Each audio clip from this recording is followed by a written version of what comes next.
All right, well, let's get started. Good afternoon, good evening, everyone. Appreciate you coming. And I think we're waiting for a little microphone action here. How's that? Is that better, sir? All right. And hopefully not too loud for other people in the room. Do we want to do a quick check of the other two microphones? Melanie, you want to do that? Testing. Okay. Jeff, sing. All right. All right. Can't follow that, indeed. My name is Chris Lenois, and it's my honor to be moderating That's News to Me, covering Brattleboro Today, this panel discussion, coinciding with Gallery Walk and the opening of the multimedia exhibit, One Town, Many Voices, News and Book Publishing in Brattleboro Over Time. It's really a pretty impressive display around us, and I hope you all, if you haven't already, have a chance to take a chance to look around afterwards when we have a reception for it. This is inspired by the new book, Print Town, Brattleboro's Legacy of Words, which documents Brattleboro's long history and ongoing legacy of printing and publishing and audio stories created by community members for the newly launched Brattleboro Words Trail. I want to thank the Brattleboro Words Trail, especially their co-founder and project director, Lissa Weinman, also a co-founder here of 118 Elliott, for putting this together and inviting us all to be here. So the format of this is we're going to give each of the panelists a little chance to talk a little bit about themselves, who they are, and how they got into journalism. Then I have some questions to facilitate some dialogue, but I don't want to really kind of keep this as a wall between us and you. If there are things that you're inspired to ask at any particular time, we do have an audience microphone somewhere, I believe, and I'll be happy to recognize you and have you ask a question. The whole idea is to have this be as conversational as possible once you get to know everybody here on the panel. I wrote everybody's name down in alphabetical order, seemed like the fairest way to go, and right here on my right is Miles Anton. So why don't you get going, Miles? Okay. So I'm Miles Anton. I recently got into journalism over the last couple months, seriously, although I've done journalistic work in the past. But this mainly has come from me being a writer. I've mostly done fiction, but I think it's a really important time for journalism, both for our town and our state, and for our country. Because I think journalism used to be an institution that, do you want me to go into that right now? Yeah, go ahead. Yeah. So from what I've heard from the older generations is that, you used to be able to turn on CBS. Yeah, everyone's here. And watch Walter Cronkite, and you could trust everything that he said, right? But now it feels like we're more at a time where it's harder to discern opinion from fact. It's harder to sort out biases and the drives of different media organizations. So I think it's an important field to do well, and I'm happy to be sharing the panel with people who I consider to be doing it well. Yeah. We go from one of the newer voices in media to one of the more venerable voices in media, and somebody, when I got my start at the Brattleboro Reformer, I got to meet and have enjoyed being his friend and colleague at different times. Well, friend always, colleague different times during the year, hopefully, but Randy Holhut. Thanks. Yes, I do represent the polar opposites from Miles, that I also started my journalism career when I was 18 years old. Going to be 60 next month, and there's been a lot in between.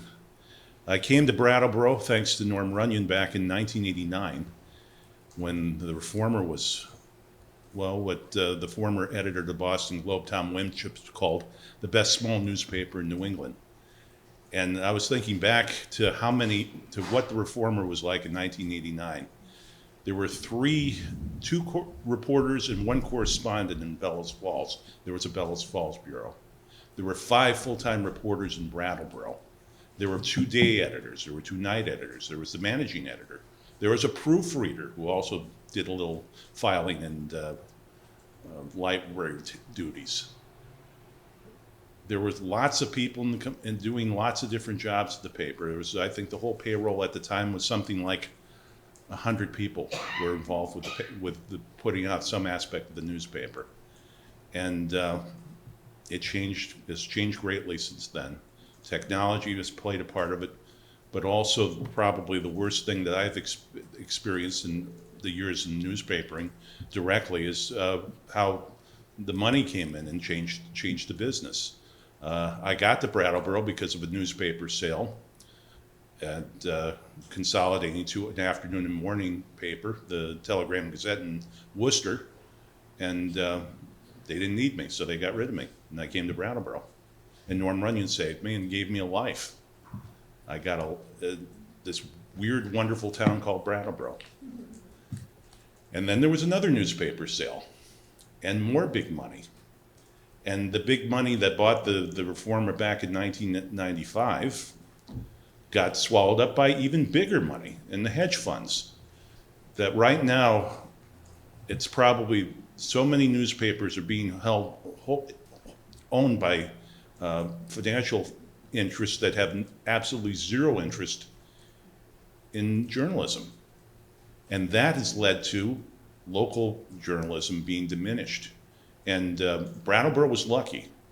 You don't know how close this town came to not having a daily newspaper. And the folks that bought it from Pittsfield, Judge Ruthberg and his bankers, saved the paper. And the new owner of the Reformer, Mr. Bellador, I think can pick up where the judge and the bankers left off and make it a better newspaper. Oh yeah, and then there's our paper, the Commons, which is a pretty damn good newspaper, I think. But then Jeffrey will fill you in on that part of the story. Would you like me to do it in song?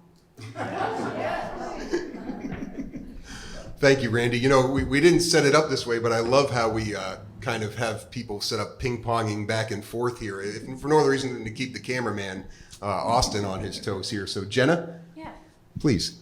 I'm Gena Mangiaratti. I'm the arts and entertainment editor for Vermont News and Media, which is the Reformer banner. Closer than you think. Closer than I think. Oh, there we go. Okay. Yeah, I'm Gena Mangiaratti. I am the arts and entertainment editor for Vermont News and Media, which is the Brattleboro Reformer, the Bennington Banner, and the Manchester Journal. I'm kind of in the middle, I suppose, between Anton and Randy and Miles Anton. Excuse me. In that I've been in the business for about 10 years. Started off in Western Mass. I thought, from my perspective, it looked like the heyday, but I hear there was a bigger heyday before that. So I've seen the internet change things, and probably more rapidly than some of the people before. Started off at the Daily Hampshire Gazette in Northampton, and then to the Greenfield Recorder. I had been an education reporter in Northampton, and then the night editor at the Recorder, and then found myself, I just keep moving further north, be in Canada by the time I retire. And then became the arts editor eventually here. So I've done both news and the arts background, which is fitting because I pretty much went into journalism because of a love of words, and words being my chosen form of expression. That's all. Great. Thank you, Gena. And I think that, you know, everybody up here is more used to holding a microphone away from them to record somebody else talking. So, you know, I think it's perfectly acceptable for us all to sort of get a little bit used to speaking into the microphones. And why don't we come back over to this side to Jeff Potter? Well, I started in journalism in 1983, and I somehow convinced the editor of a local weekly in Western Massachusetts to please let me work for free, which sadly became something of foreshadowing an entire career, I guess. But that, I don't mean to make light of that. And in fact, I think kind of piggybacking on what Randy was saying about the challenges facing journalism everywhere, not just Brattleboro. In addition to having just plain fewer people out there reporting your news, the economics of newspapers has even when hedge fund managers were making a lot of money with newspapers, that never seemed to hit the pockets of the people actually producing the news. Journalism has always been grotesquely underpaid. For me, it's been a lifelong calling. I managed to make that work because I do other work on magazines and books and everything on the side. But it's a real problem. So that's just another dimension of what we're dealing with. I'm sorry, I strayed from the biography. I've been editor of a weekly newspaper, of every other week newspaper. Spoiler alert, that's the world's worst frequency, don't ever do it. A monthly newspaper, which the Commons was when I was hired in 2008. And we've been weekly since 2010. So, as Randy said, this is just a fantastic place to be producing a newspaper. There is no better place than Brattleboro and the area to really get at all of the issues that we are facing socially, economically, and politically in this nation, in this world. It's small town well-being worldly, and it's capped by a disproportionate number of just plain fascinating weirdos. And I say that with just the highest, the highest degree of reverence and appreciation for voices that are sometimes out of the mainstream and always make you think. So that's kept me on my toes for this long. So I think that's. I apologize for rambling, but let's. Why don't we move on, Chris? That's what it's all about, Jeff. Is a little bit of discussion here, and if you gotta have a stream of consciousness, you go ahead. This, one of the themes we're going to be talking about is how technology has helped or maybe hindered media. And the final panelist here is somebody who I've never met in person, but I feel like I've had many good dialogues by email and by phone with Melanie Winters. Hi, Melanie Winters. I'm the news editor for the Brattleboro Reformer. I've been with the Reformer for about 10 years. I originally hail from Connecticut. I've been in the industry for over 30 years now. I got the journalism bug, actually in high school. A journalism teacher showed us All the President's Men, and I was I was part of that crew that grew up right after that, and just decided I wanted to be part of something bigger than myself, to make a difference and to have a lasting impact. When I was in college, I experimented with radio and TV, but I always came back to print, the written word. You get more substance, you get more in-depth, you're more likely to get both sides. When people complain to me about biased media, I tell them turn off the TV and pick up a newspaper.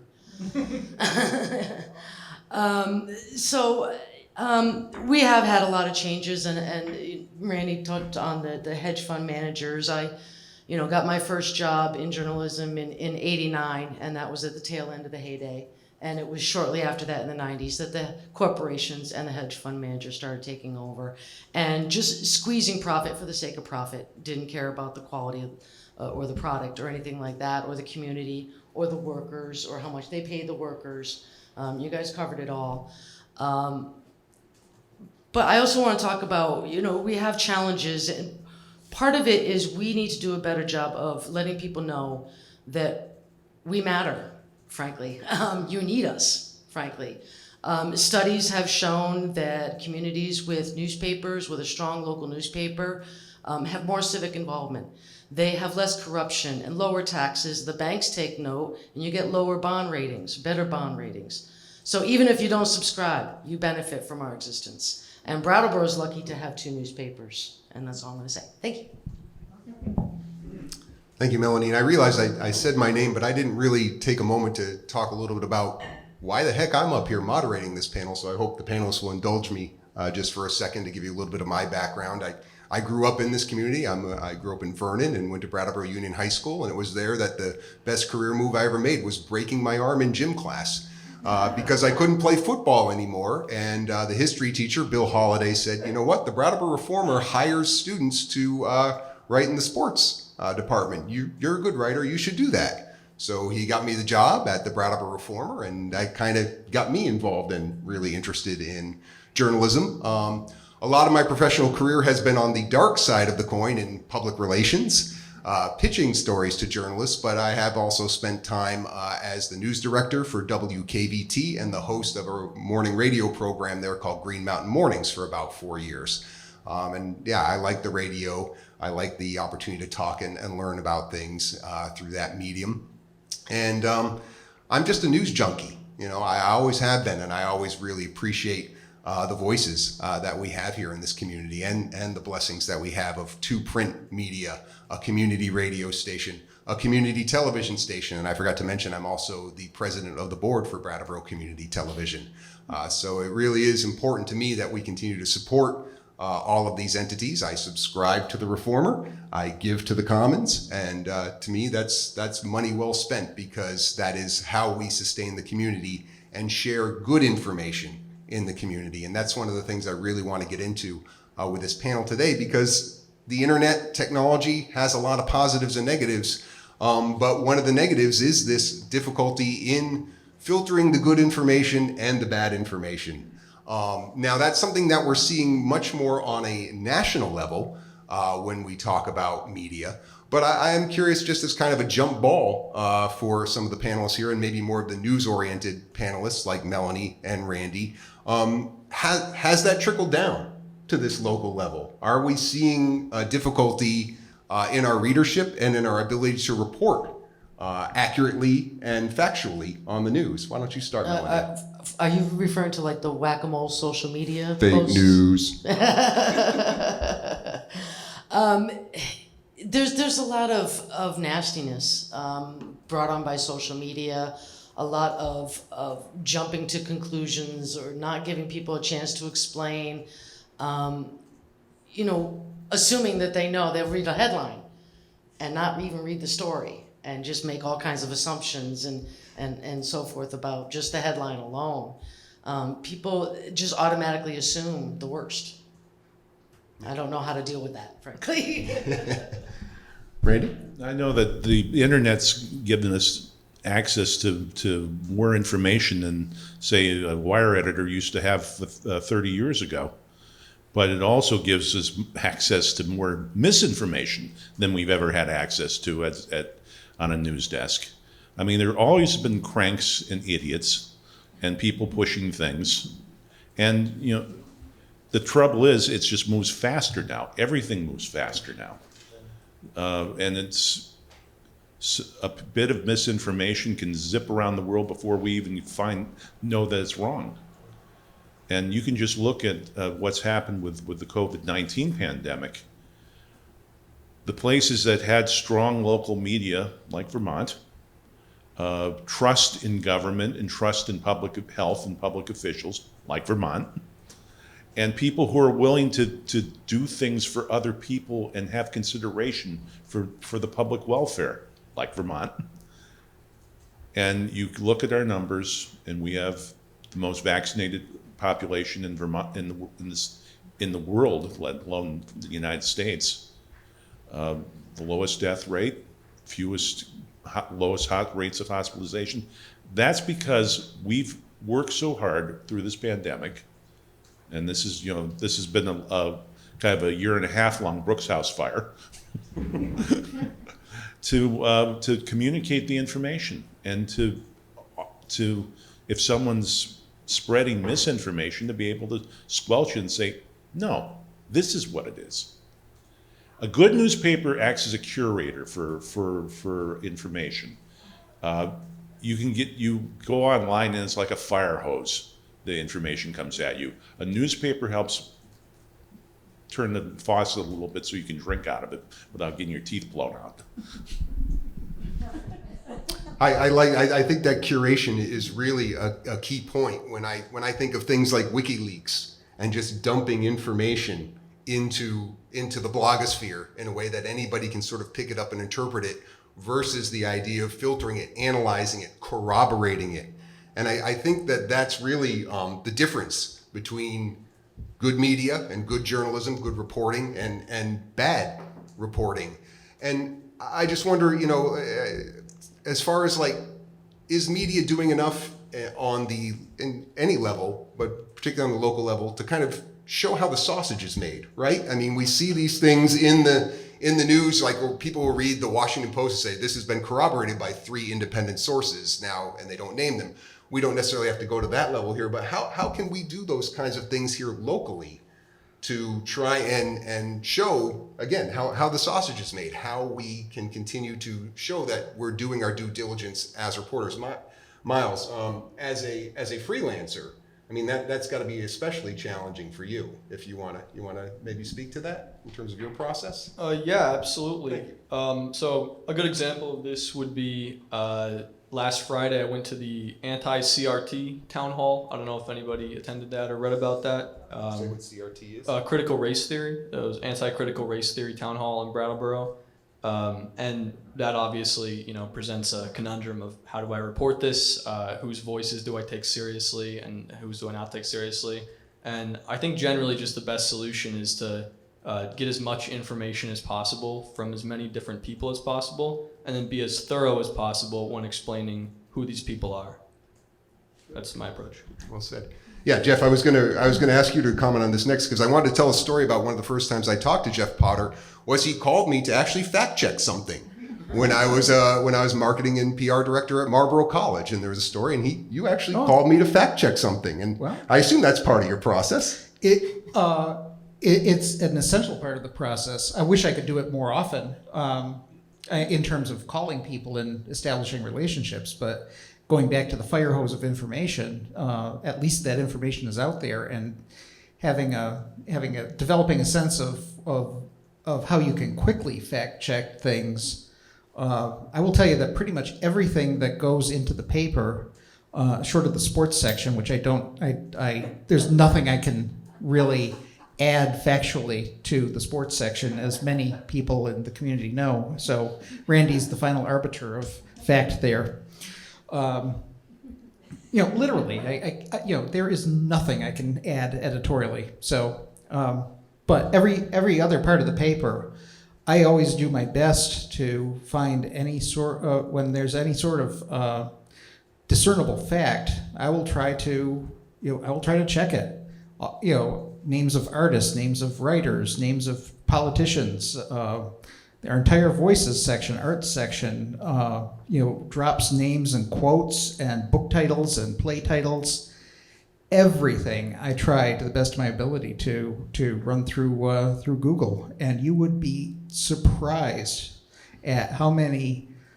I'm not going to name names, but some of our best writers in Windham County sometimes get it wrong.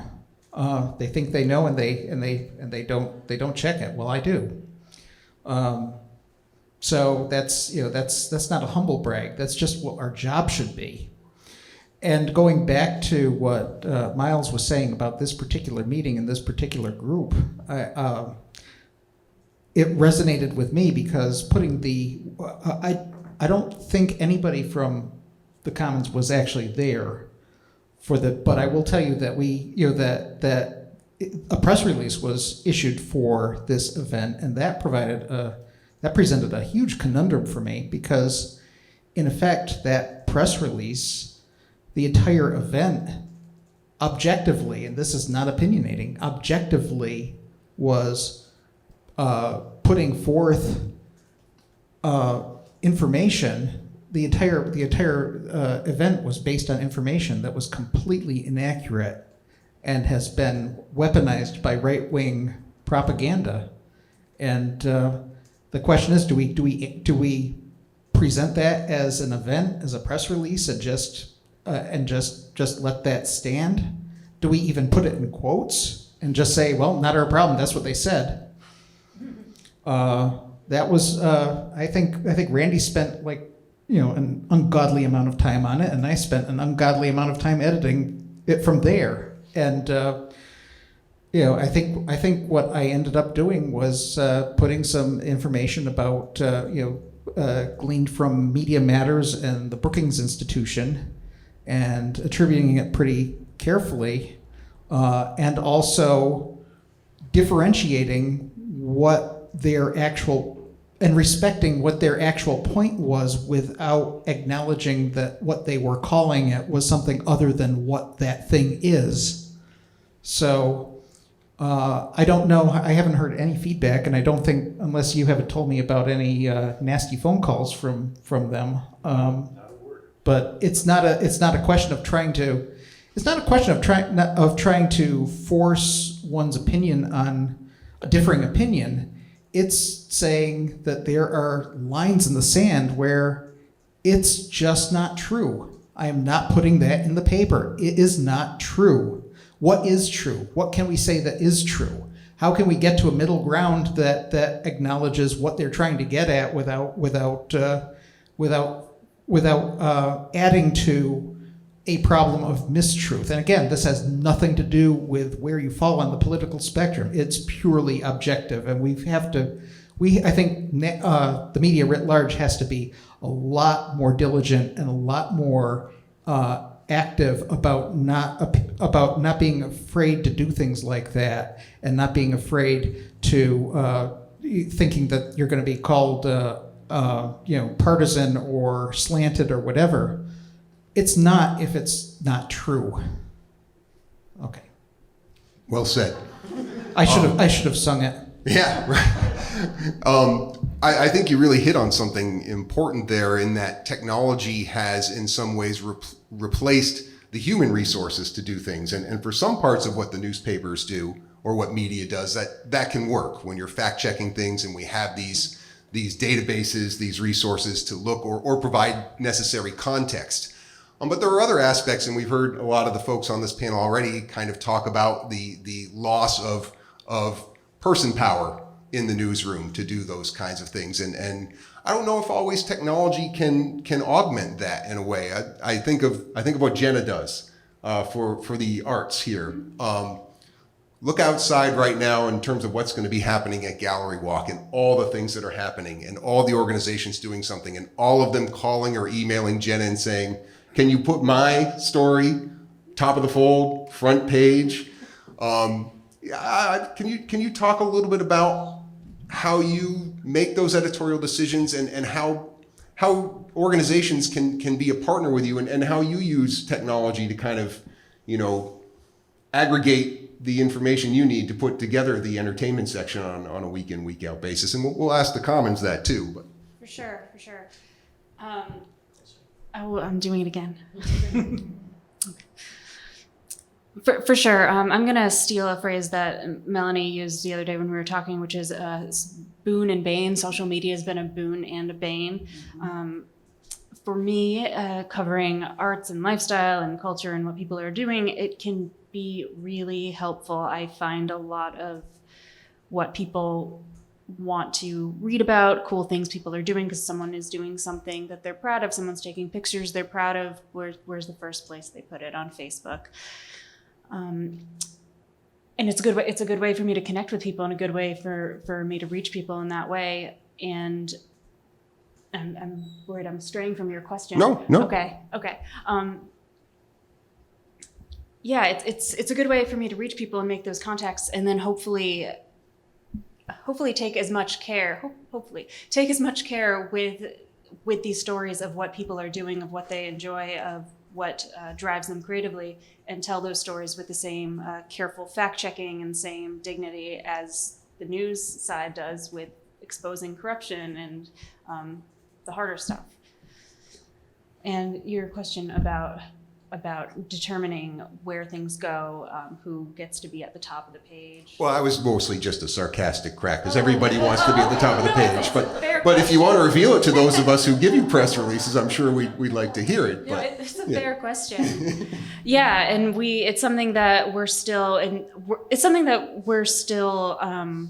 a question that we're still wrestling with and trying to figure out what is the best way to go about it. And that is also because of the the internet being there and people learning about events on the internet.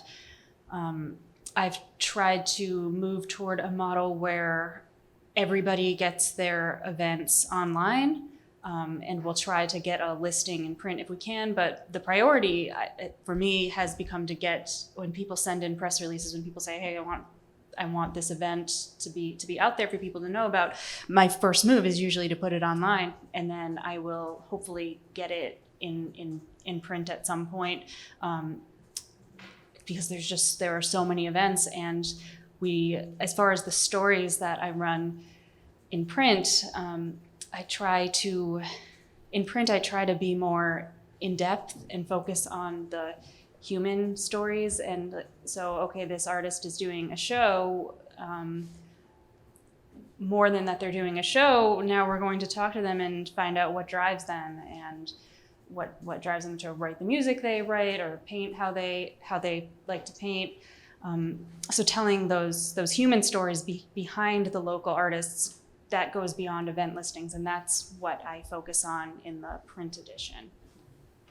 I mean, this is really an essential part of what both publications do. I mean, people love the art section of both newspapers, and you know, that's one of the things is what's the story going to be, and I always tell people who ask me, oh, how can I get my event placed more prominently in the local papers? I say good visuals are a great place to start. That's a good way to get you up front. Randy, what do you think about that advice? Well, here's the public service announcement for writing press releases. Yeah.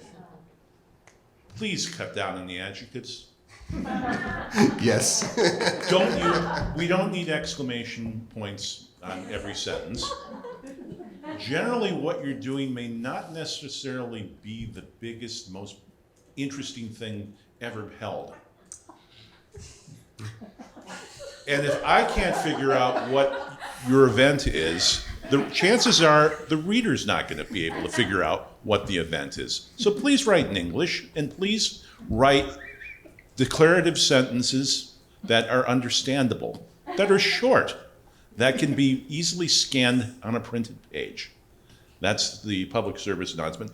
I pretty much, in my role as news editor, sports editor, obituary editor, and arts editor, and generally consigliere, I pretty much see every email that comes into the Commons. So for any event, for news, for college news, for the arts, I see it. And I have to make the determination, okay, am I going to put this in the calendar? Is this worth having a reporter do a full-blown story about it? Is it worth a press release, and how much of the press release? There's a lot of subjectivity. And thankfully, I learned a lot from John Potter on how to do this, because when I was in my second tour at the Reformer, those Wednesday afternoons editing this, helping John edit the arts pages, I pretty much learned about all the arts organizations, learned about those paragraphs that always seem to get into certain press releases. Like Simba always had scorching horns scorching. There were sizzling horns and scorching percussion, or was it scorching horns and sizzling percussion? Every single press release they sent. Okay. Do you feel better? Yes. Good. I'm glad. No, seriously. Let me just preface this by saying that Randy and I have a complementary editing relationship where. Kumbaya, damn it. Yeah, so kumbaya, damn it. So you just got a big dose of damn it. But to kind of go back and answer the question about how how do you prioritize, and how does what determines whether somebody gets a cover feature on an arts event or not. A lot of it is timing. A lot of it is outreach. If you want to make a case for having a really good story written, give us a call, drop us an email. Probably better to drop us an email, news@commonsnews.org. And that give us enough time. Try to give us, at least 3 weeks. A month would be even better. So we can, if we decide to do something, we actually have the capacity to do it. Capacity is everything, and right now it's just Randy and me in the newsroom. and we have a number of freelancers who are starting to help us as we rebuild. By the way, just a public service announcement: COVID hit us hard. COVID hit everybody hard, but in literally overnight in March of 2020, we lost half of our advertising base. The papers have necessarily been thinner. We've been running on a skeletal staff. You haven't seen, and for a long time that worked because there weren't any events to write about. Now the problem is everything's coming back, and let's hope that stays correct, and that we don't have any diversions back into isolation. But on the presumption that everything's coming back, we've got events scheduled and concerts and everything. So much is happening. That advertising has to come back too. So support, and I presume it's the same on the other side of the table here. Support your local newspapers. With advertising, subscriptions, donations. In our case, as a nonprofit, we can have personal priorities till we're blue in the face, but if we don't have the pages to print them on, that kind of that ruins it for everybody. And I would love to have the problem where we have so much stuff and more pages than pages that we have to fill, and that would be a very different conversation. So, okay, with all that in context, let me go kind of circle back to what Randy was saying and say that shorter is always better. And if you don't make it short, I will. I mean, that's my job, and I'm sorry. And well, not sorry, but it's but. I guess I'm sorry in the sense that it takes a lot. I know it takes effort to put out press releases and publicity, and people probably agonize over whether it should be 3 or 4 exclamation points, and really think about that and really want to do a good job. And it makes me look like a humorless jackass when you write something opinionated like the scorching. What was it? The scorching percussion. I will. And this is a small thing, but if you're opinionated, even in an arts press release, I don't want opinionation. Jesus, who hired me? It gets back to trust, though. It gets back to trust. If you can't trust us to not be opinionated in the arts section, how are you going to look at all of the other news that's in the paper? So you're going to find I'm going to put something, attribute it to, organizers of the event said it's going to be, quote, scorching, unquote. It's a little thing, and it's a little bit of a conceit, but it means a lot to me to do that, and it means a lot to me that we're consistent in how we approach how things are written and how things are presented, and what's fair to, we're not going to put a long something rambling like I'm talking right now, press release in the paper for one organization and not do it for another. We try to be, as best we can, we try to be even and fair across the board, and we always have the calendar so that if all else fails, I know that your event is going to have some representation in the paper, even if it's a little smaller than you'd like. And if you have any big problems with it, we'd always like to hear from you. Always happy to talk about it. Thanks. And I think, there is a place for the adjectives and the exclamation points. It's the internet. We have blogs that are dedicated to the arts where you can be opinionated. We have e-newsletters for the organizations, and there's a lot of places to have that outlet for more editorializing. Go ahead, Melanie. Sorry. I just want to say one of the great things about Brattleboro is there is no shortage of press releases and opinions coming in from the community, and we love that. We absolutely love that. We would better to have that than nothing coming in at all. Hear, hear. Yes. But keep in mind, we talked about the lower staff, and we're just all stretched so thin. So, the most complete, the more complete and polished the press release and the photos, the less we have to hunt things down and rewrite things, the more likely it is to get in the paper. We have to do too much work, it's going to get on the bottom of the in-mail box, and it may never find a way out. So. If people at this point in time have questions or comments that they want to chime in with, I'm welcome to have that. I see Kevin in the back there. Kevin, do we have a microphone for the audience, or should Kevin come forward? I will try to say this as loud as possible. I've been involved in media in Brattleboro since 1978, and I have never encountered so many people who do not take advantage of the local media outlets, who get their news simply from Facebook. And we can see that through circulation, we can see that through clicks, we can see that through the fact that WTSA, which is our local radio station, is actually the second most listened to station in Brattleboro. VPR is #1.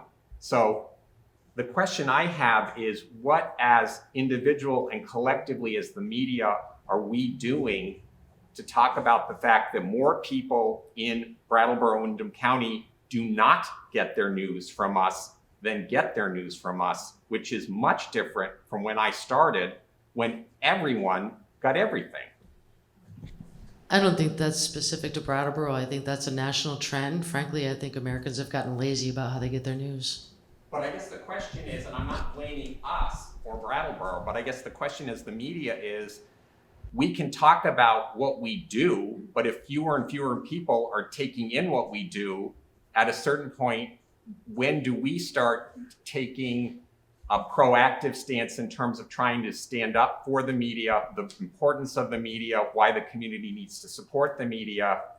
I feel like I'm actually talking to movers and shakers and trying to tell them, this is why you need to support. This is why you need to subscribe. This is why you need to advertise. And I'm amazed that these are the movers and shakers in town, let alone the people who are totally overwhelmed with 2 jobs and kids and whatever it is. I'm not blaming anybody. I'm just saying that I think the one thing I don't hear enough about is I don't think the media does a good enough job promoting why it's important to the community. And it just scares me how many people won't even read a Facebook, even click on the story. They'll read the headline and then take it from there. And I just think that's a part that the media doesn't talk about enough in terms of how do we start building up the understanding that this is an important resource. I'm going to let Randy respond to that, and then I'll call on you, sir. Okay. Well, yes, the days of when the Rutland Herald had 20,000 readers, now it's down, what, about 7,000? When WTSA had a 20-minute newscast at 6 o'clock every night. When there was more local news and that could be found in more different places. This is where the body count makes a difference. There are 40,000 fewer journalists in American newsrooms than there were 15 years ago. That makes a difference. There's something like 70 newsrooms that closed during the pandemic because they couldn't be supported. Without the people to put something in the newspaper, there's no reason to read the newspaper. And people are voting with their feet. They think Facebook is more informative. And actually, at times, if you're, depending on who's on your Facebook feed, it can be more informative than the daily newspaper. But you have to be a really good consumer of news and really know what you're reading. And most people, like Melanie said, are getting lazy about what they do. We always joke, people don't read past the first graph in news stories. Now they don't even read the first graph. They just read the headlines, click on, and that's how clickbait was born. Give them a good headline and click through. So when there's no reason to read the newspaper, people won't read it. Sir, were you going to say something on this point, or did you want to ask a different question? Oh, it's both. Okay. And question. Okay, because I do want to give Jeff a chance to respond, or other panelists too. So go ahead. I became a sideline activist as a journalist when I was 12 years old. I was trained by the Brooklyn Eagle. I got paid $1 an inch. And so journalism has always been a sideline activity for me. The newspapers I enjoyed writing for the most were the Christian Science Monitor that gave me a full page once a month, and I had some scoops there. And the London Times, one of their special editions, which I also wrote for and took pictures for. Before coming back, I did my master's here at 5960 at Putney, and I kept up the journalism. Eventually, I was writing 4 columns a week for a newspaper for 15 years. And then we came back here in 2013. I wrote 28 columns for the Brattleboro Reformer in a few years. The irony was, even though I got $1 an inch when I was 12 years old, the Reformer, when I said, "Aren't you going to pay me something?" they said, "No, you can stop writing." Right. So that's my question. Why treat a journalist like that? That's a fair question, certainly. Jeff, did you want to say something more about what Randy was saying, or talk a little bit more about that? You certainly hire freelancers. Oh yeah, and I think that all I can say is you're absolutely right. I mean, this is something that contemporary newspapers are having. I mean, this is, we're floating on the goodwill of people who love this so much that they can't not do it, and that's wrong. And I don't have a good answer right now, but to say that this is part of all of the things that we need to be talking about in terms of creating a newspaper ecosystem that can sustain itself. I want to go back real quick to what Randy was saying about the people connecting to the community and making it relevant for people to be reading. When there are fewer people working for newspapers, there are fewer people out there connecting one-on-one, doing stories. I think that we could be having conversations like this and finding, trying to scream into the wind about how important it is, what we do is. But there's nothing that can replace the connection between a reporter and doing a story that touches somebody and makes a difference for a family or exposes something that has been hurting people. People remember that. That is demonstrating why we do what we do, and people don't forget it. And I know that we've made readers out of non-readers from doing that. I wish we could do more of it. But every time you don't have, every story we can't do, every time there's, well, let's just, that's my point. I think, I don't think this is necessarily a disagreement or a pushback with what everybody is saying here, but I do think, from the other side of the coin here, from the marketing public relations side of the coin, you go to where the audience is. And in a lot of ways, that is social media, that is Facebook, that is Twitter. And then it is a matter, though, of getting them to click through and digest the entire story from reliable sources. Miles, I don't want to make you be the voice of the young generation, but talk a little bit about how you filter news. I mean, I'm sure you're maybe more of a digital native first versus a print native, and sort of how you think these technologies can coexist, because I know you care about good journalism, so there's got to be a way these things can come together to accomplish that goal. Absolutely. I think that there is a lot of power and integrity that is represented by being a journalistic institution versus being, someone who writes Facebook posts. And that definitely, the Facebook and the social media definitely fosters more misinformation.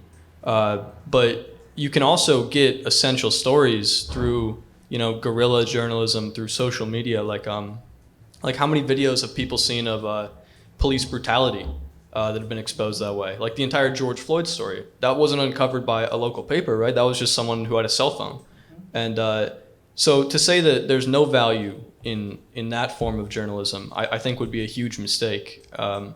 And I think it would serve local papers well to incorporate that into their mission. And that was that's been a bit during Irene. We were separated from each other because of the storm, but we were able to gather information from all points of the county thanks to Facebook. Even this past week with the storm, the people who've been part of our Facebook army, the regulars that show up on Jeff's feed. He's more of a Facebook guy. I'm not. I believe in anti-social media. I just, my life's not that interesting. You don't want to read about it. You follow Jeff and his cats. But, Yes, sir. Oh, I'm sorry. But it's not the technology; it's how you use it. I was one of the first people to get a SoberNet account, and Joyce and I, back in 1995. When I was one of the first subscribers when the Globe was sending out late stories from the West Coast of the Red Sox games. Wow, this is a great idea. The problem is that the technology, the newspaper publishers didn't know what to do with it. They gave it away and conditioned everyone to think news is free. Information wants to be free. That's what was the mantra back in the 90s. Except the other part of the mantra is writers want to get paid, and the pay scale hasn't changed for most writers in 40 years. So if you want journalism, you have to pay for it. And something I found is, it's in the Senate right now, a bill called the Local Journalism Sustainability Act. And it proposes some tax credits. You could get a $250 tax credit to subscribe to your local newspaper or to give to the Commons. Well, it says local nonprofit news. Yeah, Right. local nonprofit news. Right. I see it. Newsrooms could get $25,000 to hire reporters. Right. Getting back to that gentleman's point about And businesses could get $5,000 tax credits to advertise in the media. This could, I know the purist will blanch at this. Government intervention in media.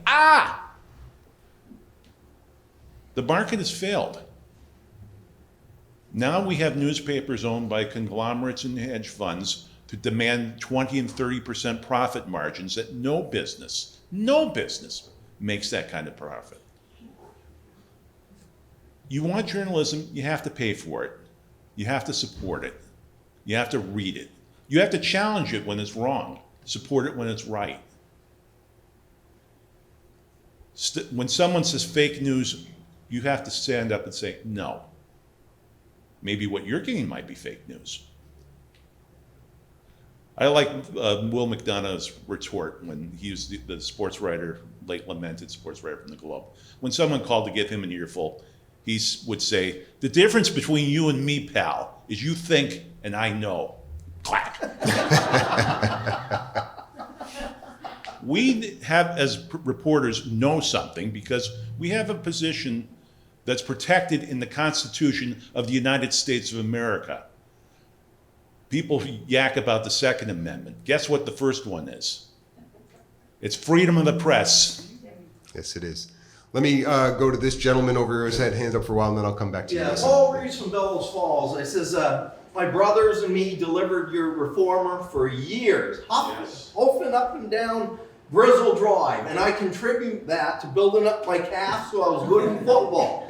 And I swear I love the newspapers because I can go back and look at my dad's boxing clippings all the way back, brothers and sisters clippings in the paper for football, boxing, or whatever. And as a young man delivering papers, it actually taught me I had responsibility. The guy threw out my 25 papers, and I got home from school. I didn't really want to deliver them, but it was my job, even on Saturdays. I hoofed up over the snowbanks, and like I said, I'd argue with customers. Some said, I paid you last week. I said, no, you didn't. And it went from 80 cents a week to maybe $1.20.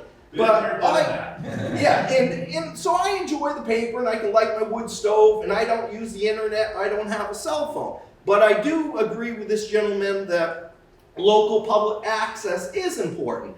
And I've had a story that my sister was an investigative journalist, and I wish there was more investigative journalists, but I understand there's a shortage. But I've investigated myself for 24 years, and I almost had a dimmer of hope a little bit one time with the Eagle Times, but it's sad that it's a Vermont story. Myself and other coworkers were literally held off the ground 2 feet in a North Springfield Ben & Jerry's plant, assaulted with a board. And I went through the court system for 24 years.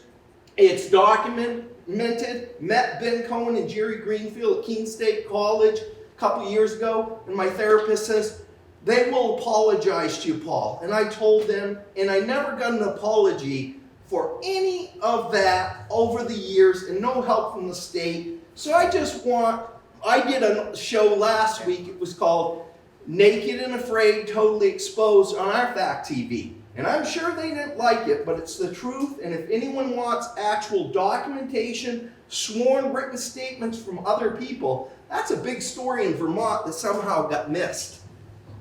Thank you, sir.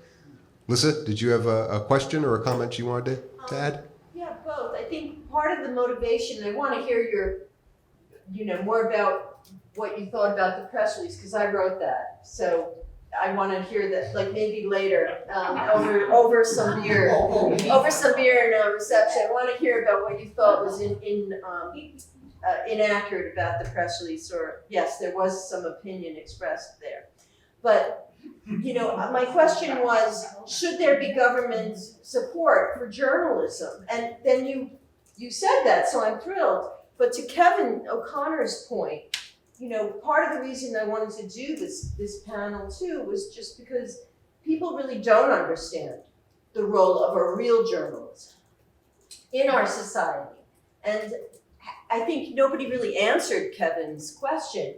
What can we do with potentially legislation like that, or just as a community, to raise up what it is to be a journalist? What is that essential function? How it differs from social media, because it does, especially now that we're confronting the big lie, and people are saying things that just are so blatantly like January 6th never happened.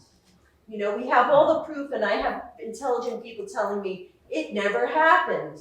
So how do we cope with that? How can we, do journalists need to be certified, like doctors and lawyers potentially? Do we need to get government support for the role of the fourth estate, the watchdog, the democratic role of a free press? How can we start here?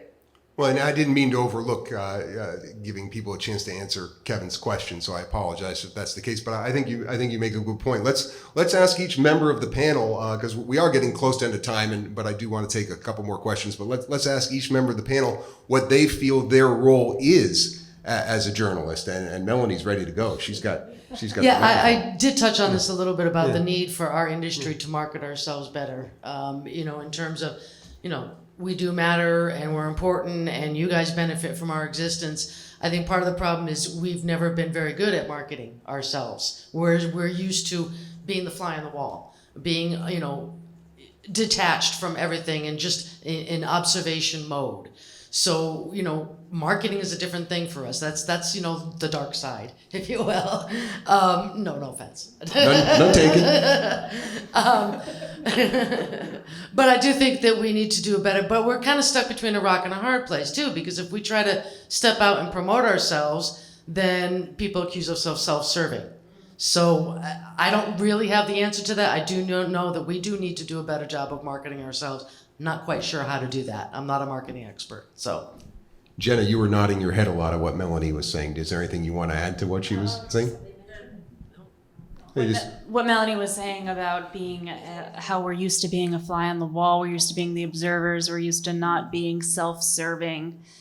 I don't want to use the word invisible, but we're not used to being part of the story and putting ourselves out there. So we do come up against that kind of conundrum of, how do we market ourselves without isolating people? You've done a lot of different roles, as you said in your introduction, not just entertainment, but other kinds of coverage. How do you feel? Do do you change yourself as a journalist based on some of what you're covering? Do you have a different approach or anything like that? That's a good question. I think the content changes. I don't know about my approach changing. What I was saying before about finding the human angle in art stories, I think I did the same thing when I was covering news. That was how I would try to reach people, even if it was a story on like covering a house fire or something. We would try to find some of the people involved, find some of the people who lost something and get. Sorry, I'm moving the microphone again. The personal story. Yeah, the personal stories. Yeah. So I wouldn't say that my approach changed. It's just the content and what I'm doing change, and it's not like I'm going to be less careful to check facts related to arts than I would with news. It would all go through the same fact checking process. I'll go through the same dignity. Yeah. Okay, thank you. Yeah.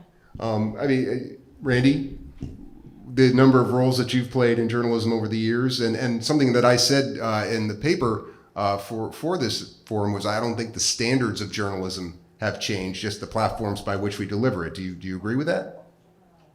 Oh, I think Joyce would like a word about that. Okay. Joyce?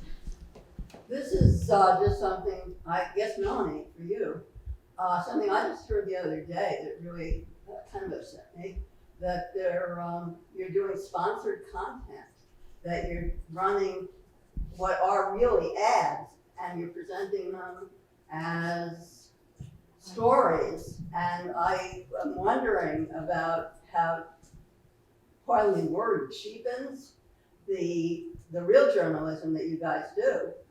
Well, the sponsored content, it's not a new concept. Sponsored content's been around, but but it's clearly marked as sponsored content right across the top. It's clearly marked. Can I say something? Yeah, go ahead, Lynn. You're right, it's definitely not new, and the New York Times does it as well. Other papers are doing it because people need to raise money. And if the advertisements are not advertising with a straight ad, you may know that I'm in the public relations business. So people are searching, newspapers are searching, how can we make money so we can continue to do our jobs? And you're right, it's always marked sponsored content. It gives an option to those people who want to get more out of their product or out of their event with a story. Maybe their story isn't as exciting as it might be, but it offers an opportunity. And it has been around for a long time. You see it more and more because newspapers are hurting. And We need these revenue streams, quite frankly. We're losing other revenue streams. We need to make it And up. if it's marked, it's an ad. I mean, the front page of the New York Times has it right there on their website. And But I want to say one other thing, if it's okay. Yeah, go ahead, Lynn. Speaking to Lisa's point Yeah. and all of the conversation here about newspapers and why are they not respected as much? I think newspapers really need to get into the schools. I think kids are not taught civics anymore. So a young person is not picking up a newspaper. They're picking up an iPad. So there's a whole sea change, maybe going back in history to have young people grow up with the importance of the newspaper, become educated about newspapers, and I think the Daily News actually used to be in the schools. They would have reporters come into the schools, they would work with kids, teach them how to write a story. So that's all gone, and it's something to think about. Yeah, we've done that, but also, the need to resort to advertorial content. I'm firmly against that, and I feel it cheapens the product. But that's because, as I said earlier in the panel, the market has failed journalism, and the model is nonprofit journalism, what we do. The best thing about our paper is nobody owns it. Nobody can buy us. We can't be bought. There's a board of directors, but in terms of who owns the Commons, everybody owns the Commons. If you give, even if you don't buy it, give us money. You pick up the paper, you're an owner. We think of news as a public service and not a commodity. When news became a commodity, that's when the slippery slope started. When news is a community service for the community, by the community, that's when you have relevance, that's when you have readership. And the Commons, we're not perfect. But we try to make a better newspaper every week. We've done a lot with a little. We could use more to do more. We always think of the paper we could have, but the nonprofit model takes out the speculators and the rapacious folks who see it as just something on a balance sheet and not something that adds to the community. There's a lot of them, and you can just point right to the outlet that Kevin works for, Vermont Digger. It was 10 years ago, it didn't exist. Now it's the largest newsroom in Vermont. How? Because they filled a niche that no one else was filling. And because they were a nonprofit, they could do things that the for-profits couldn't do. That could be the future of journalism. More newsrooms that are done as public service and not as a profit center.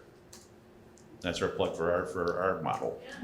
Gena, you want to have some say on this? Yeah, this is going back to.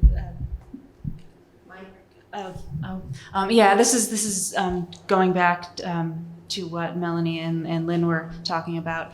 I just think an important. I just think an important point that needs to be made is that sponsored content is not meant to be deceptive. Yes, it is clearly labeled, and it's not meant to fool anybody into thinking it's a news article. It's a long ad. Yeah, exactly. It's a long ad. It's I think the main point I want to get across is it's not meant to be deceptive. Like, it's an ad. We're telling you it's an ad. That's what it is. And actually, I want to break my moderator role for a minute to talk a little bit about sponsored content from the marketing PR perspective. For that reason, organizations that I've worked for, I need the 1,000 words more than the picture to tell the story. And with sponsored content, I can convince my superiors that this story is not worth the top of the fold, front page, breaking news. Organization is great, because it's not. It's just a piece of advertising that we want to get out there about what we want to sell. So sponsored content plays a role for our organizations, and I can make the case that I'm supporting local media by placing that sponsored content. But when you talk about the way people read papers, and we get our media, and they can't tell the difference between a news story, an advertisement, an editorial, an opinion piece, an analysis piece. It's all a blur of news. And without people being able to discern the difference between the three, whether it's an ad or news or opinion, sponsored content becomes a news story if you're not paying attention. 100%, and I think we see that on the internet more than anywhere. You're reading what you think are objective third-party reviews, consumer reports or YouTube videos about products, and this is just an objective person, and odds are it isn't in those cases. I think it does need to be clearly marked in those cases so people are aware what it is. Lynn, I'm going to call on Marty first here because he hasn't had a chance to talk yet. Yeah, with all due respect, it was always there. There was always sponsored content, and some people always couldn't tell the difference. When I got in this business in 1978, I started on the advertising side, and I was always on the business side of things. And in the rate card, there was a provision, all these rules in the rate card, and there was a rule that said, advertising content that resembles news content shall be labeled paid advertising. And that's what you did. And you know, we didn't go out and sell it in those days so much, but there were advertisers who had a lot of copy and they wanted to put a headline on it and they wanted to put a picture with it, and it kind of looked like news, and it was labeled that way. Some people couldn't tell the difference. But some people can't tell the difference, could never tell the difference between a news story and an advertisement anyway. Or between an opinion column and a news column anyway. You can label it all you want. You have this problem. But what is wrong with an advertiser wanting to tell a story and have it look like news and have it clearly labeled, you know, I'm paying for this? Go ahead, Jeff. I don't disagree with any of that. I think that for me, the thing that kind of that shakes my confidence is when the content looks an awful lot like the rest of the editorial part of the paper. And I think that my experience, and I don't want to overgeneralize, but I get kind of spooked when people really can't tell the difference, and you would be shocked at how many people couldn't. So it's just something, you know, I agree, it's always been there, and the last thing I want to do is go tut, you know, when we're trying to denigrate yet a much needed revenue stream. I think that it's yet another thing that we look at in and it also ties into what Lynn was saying about newspapers in schools and a lack of knowledge about how to read a newspaper. I'm going to put in one little plug for a program that the Commons and Vermont Independent Media has done since its formation in 2004, which is the Media Mentoring Project, which has been on ice for a few years. But we are making plans to reinvigorate that as part of a general kind of rethinking of how we're, you know, what we're doing and how we're doing it. And I think that the whole of this discussion is a wonderful impetus for the need to do just that. Starting in September. By the way, Lynn is also the president of our board of directors of Vermont Independent Media. So transparency is, you know, that's that sort of thing. Yeah. So. Let's get George some. Yeah. Well, Lynn, did you have another point you wanted to make? And then, yeah. Because of all this, there's a great opportunity for newspapers to educate the public.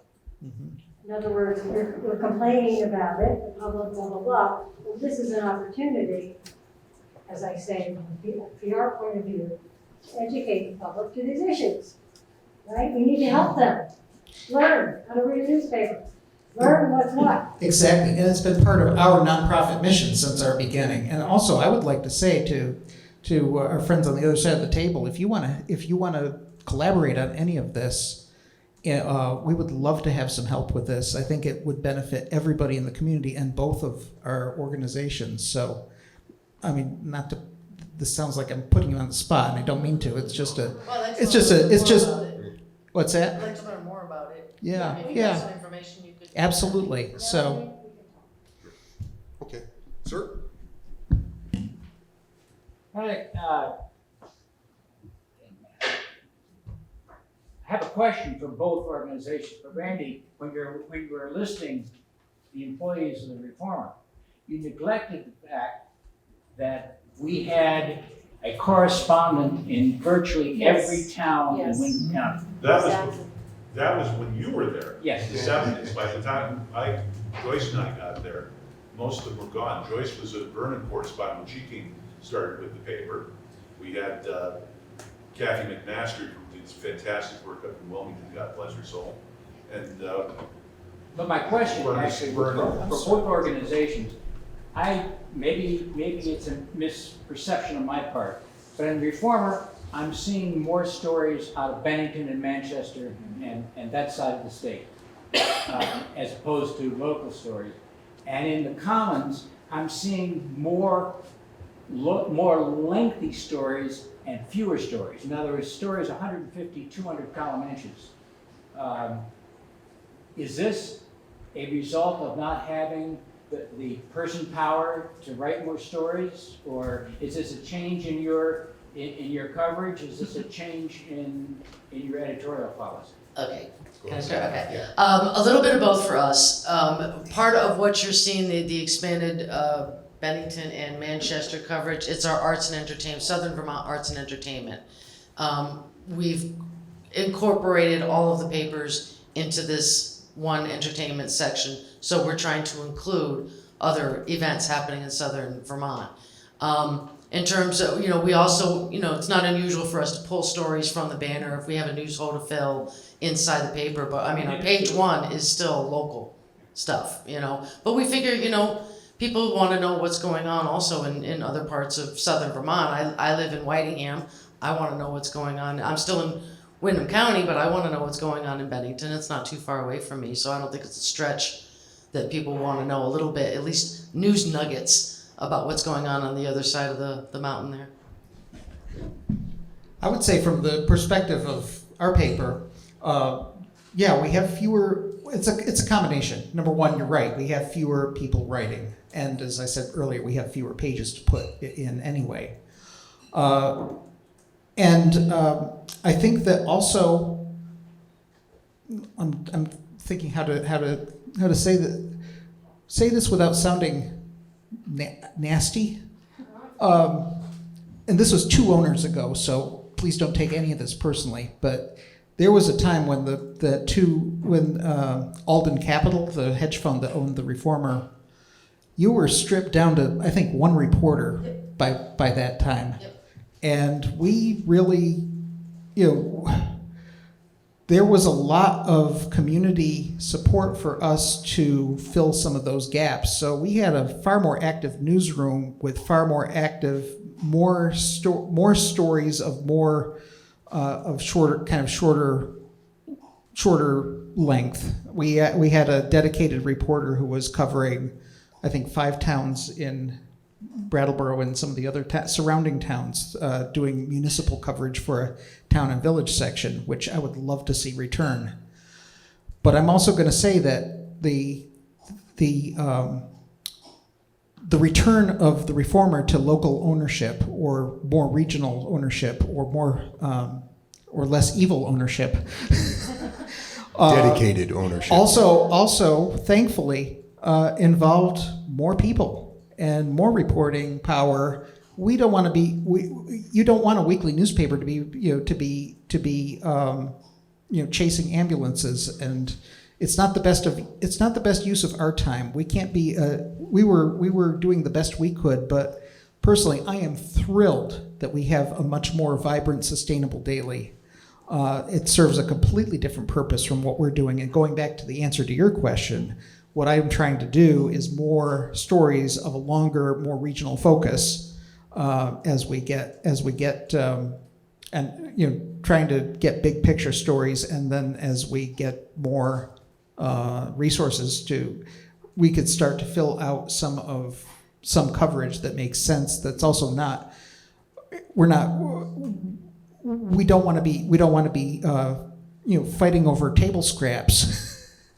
We want both papers to really have a good niche, and we want to put our effort where it makes the most sense. I hope that answers a little bit. There's one other thing is that we're always trying to do things and see what might serve communities better. So I throw a lot of spaghetti at the wall, and sometimes it sticks and sometimes it doesn't. So Yes, sir. Melanie, since the question of ownership is under discussion, the Reformer, as we all know, has a new owner, Yes. who has, as far as we know, has come on very fast and very strong as a major player in Brattleboro and surrounds in many different ways, with the potential to impact life in a number of different ways. What is the discussion in the newsroom around this and covering this new substantial news source? Covering him in what way? I'm not understanding. That's my question. You want us to dig up dirt on our new owner? I don't understand. What is it that what should we be covering about him? I'm not understanding the question. Well, the potential, since the new owner is both the owner of the paper, right, and is such a major player in real estate, in business, that is going to generate stories. Is that how has the conversation in the news? Well, we've talked about hiring freelancers if there's anything controversial involving one of his other businesses. We would hire a freelancer to do that for us, so it wouldn't be an in-staff. And how would you determine that it was a story to be covered? Just like every other story. We covered recently for one of Paul's other businesses a sign issue. I don't remember the details of that, but one of our other reporters covered that. So, we're not shirking from that. We're not hiding anything from that. It was something that was on an agenda, and we covered it like every other development or town meeting or town council, or, select board meeting or whatever. So we would approach it like every other story. Well, it's very reassuring to yeah. me. Thank okay. you. I just wasn't clear on what you wanted in terms of what you were looking for. So.